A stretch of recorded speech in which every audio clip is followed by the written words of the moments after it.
By using a theological interpretation of Scripture model, we will gain greater clarity on the Trinity, which will in turn help us understand the Trinity logically and the Trinity's theological necessity.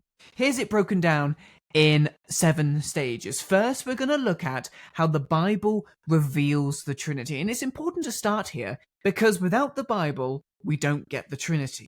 So we shouldn't start with analogies and philosophical implications, and even though I think later in this presentation we'll get to some of that. But we have to start with the Bible because the Bible reveals the Trinity. And that's why I think TIS is a good starting approach to this. Second, we're going to see how the creeds are the formulations that come directly from that revelation.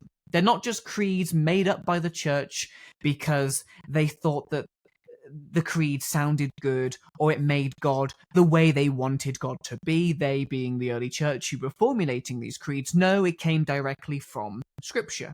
Third, we're going to see how then the church community is founded upon both the revelation and the creeds and how that affects us as a community, both internally and externally to the world. Fourth, this then creates the foundation for us to understand the Trinity logically. It will therefore also in turn to create the foundation of understanding why that the Trinity is theologically necessary in who God is. And again, we're not starting with that. We're starting with the biblical revelation. And I think I've already made clear why that's important, because the Bible is God's written word, and that's where we get the revelation of the Trinity. Sixth, this invites the believer to solidify their belief in the God who saves and worship him for who he is. It will help us as believers to formulate a better understanding of God, which will help us in our prayer, in our worship, in our life as a Christian, in our praxis as a Christian.